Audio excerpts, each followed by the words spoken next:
Well, the Zamfara crisis is just one of the many security challenges affecting the country in the past year. Well, this next report details the country's battle with insecurity in 2018 and government efforts to curtail it. In 2009, Africa's most populous nation experienced the first episode of a bloodthirsty war that would decimate over 20,000 people, set back our development, threaten the security of the West African region, and last for nearly a decade. It was the war against terrorism.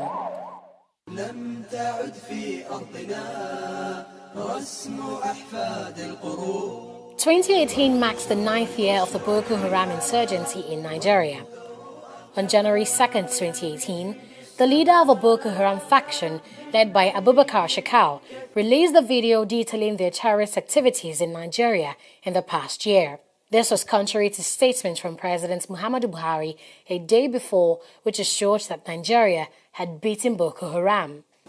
I must reassure my fellow citizens that security of life and property is still top of our government's agenda. We have since beaten Boko Haram. Isolated attacks still occur, but even the best policed countries cannot prevent determined criminals from committing terrible acts of terror, as we have seen during the first years in Europe, Asia, Middle East, elsewhere in Africa and America. Our government remains determined to protect all Nigerians in line with our election pledge and promises. On February 19, 2018, Boko Haram executed an audacious plan. Insurgents marched into Government Girls Science and Technology College in Dapchi Yobe State, northeast Nigeria, and kidnapped 110 schoolgirls aged 11 to 19. The brazen incident was reminiscent of the April 2014 abduction of 276 schoolgirls in Chibok, Borno State. But the girls would not last long with the abductors. After spending 28 days in captivity, the Nigerian government struck a deal with the terrorists and negotiated their release. But only 104 of them were returned on March 21, 2018.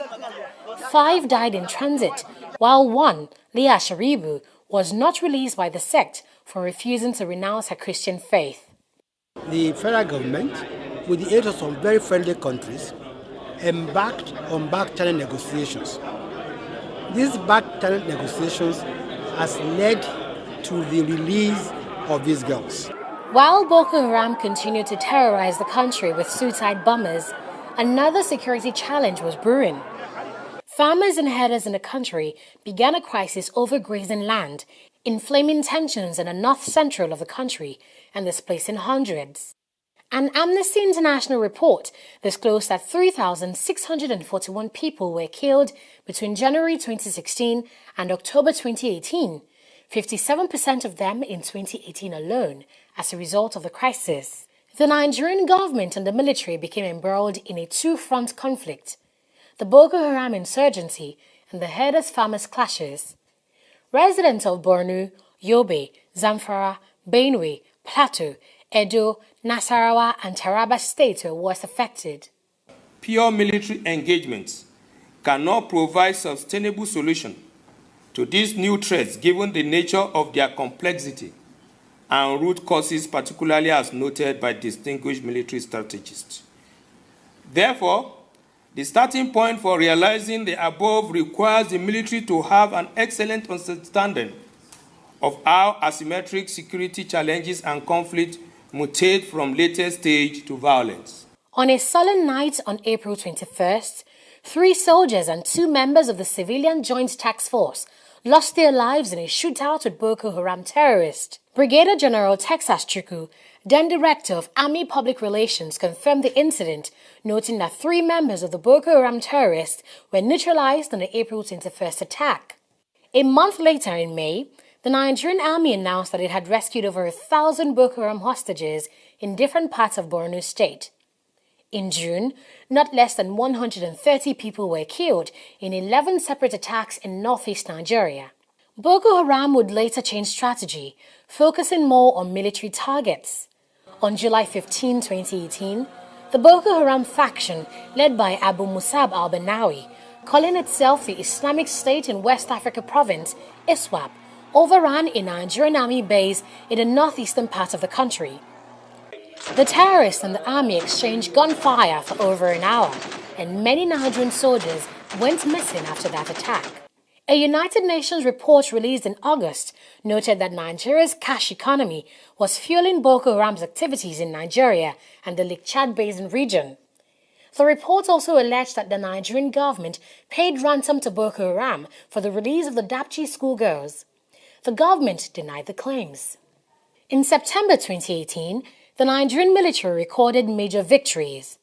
Troops of Operation Lafia Doli rescued a combined number of 127 hostages in 2 separate operations, killing some terrorists in the process.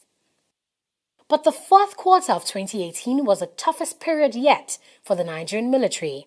On October 16, 2018, Boko Haram audaciously murdered Hawa Liman on camera. Hawa was a 24-year-old aid worker and a staff of the International Committee of the Red Cross who was volunteering to help the displaced in the northeast. Her murder sparked international outrage.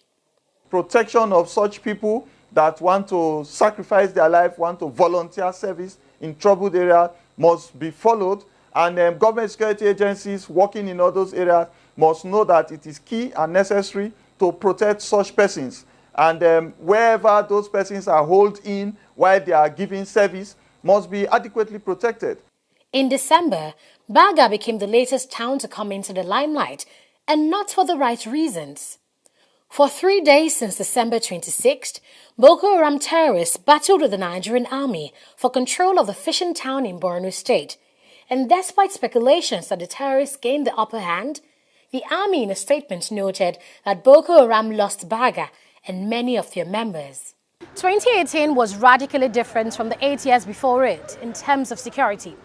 It's difficult to tell what 2019 holds, but it doesn't look like the Boko Haram insurgency will be completely wiped off anytime soon. Annetta Felix, TV360, Lagos.